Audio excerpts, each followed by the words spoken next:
ಯಲಹಂಕದ ಹತ್ರ ಒಂದು ದೇವಸ್ಥಾನದ ವಿಷಯ ತುಂಬಾ ಹಿರಿಯರಾದಂತವರು ಒಂದಷ್ಟು ಡಾಕ್ಯುಮೆಂಟ್ಗಳನ್ನ ತಗೊಂಡು ಕೆಳದಿಯ ರಾಜರು ಉಂಬಳಿಯನ್ನ ಕೊಟ್ಟು ಸ್ಥಾಪಿಸಿದಂತಹ ದೇವಸ್ಥಾನ 1700 ಎಕರೆ ಜಮೀನು ಕೊಟ್ಟಿದ್ರಂತದ. 1700 ಎಕರೆ ಇವತ್ತು ಸರ್ಕಾರದ ಲೆಕ್ಕದಲ್ಲಿ ಸಿಗರೇಟ್ ದೇವಸ್ಥಾನ. ಯಲಹಂಕದ ಸುತ್ತಲೂ 1700 ಎಕರೆ ಜಮೀನು. ಇವತ್ತು ಅದರ ಅರ್ಧ ಜಮೀನು ದೇವಸ್ಥಾನಕ್ಕಿದ್ದಿದ್ರು ಆ ದೇವಸ್ಥಾನ ಹೆಂಗೆ ನಡೀತಾ ಇತ್ತು. ಅದರ ಅರ್ಧ ಜಮೀನು ಇವತ್ತು ದೇವಸ್ಥಾನ, ಅರ್ಧ ಯಾವಾಗ ತಿನ್ಕೊಂಡು ಹೋಗ್ಬಿಟ್ಟು ಅಂತ ಅನ್ಕೊಳ್ಳೋಣಪ್ಪ ಮಾಫಿ. 1700ರಲ್ಲಿ ಅರ್ಧ ಜಮೀನು ಇವತ್ತು ದೇವಸ್ಥಾನಕ್ಕಿದ್ದಿದ್ದರೆ ಆ ದೇವಸ್ಥಾನ ಎಷ್ಟು ಶಾಲೆಗಳನ್ನ ನಡೆಸ್ತಾ ಇತ್ತು, ಎಷ್ಟು ದೇವಸ್ಥಾನಗಳನ್ನ ನಡೆಸ್ತಾ ಇತ್ತು, ಆ ದೇವಸ್ಥಾನದ ನೆರವಿನಲ್ಲಿ ಎಷ್ಟು ಜನ ಊಟ ಮಾಡ್ತಾ ಇದ್ರು, ಎಂತೆಂಥ ಸಾಮಾಜಿಕ ಕಾರ್ಯಗಳು ಆ ದೇವಸ್ಥಾನದಿಂದ ಆಗಬಹುದಾಗಿತ್ತು.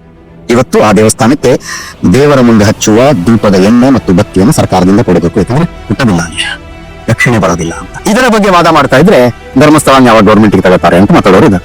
ಧರ್ಮಸ್ಥಳ ದೇವಸ್ಥಾನ ಗೌರ್ಮೆಂಟ್ಗೆ ತಗೊಳ್ಳೋದಿಲ್ಲ.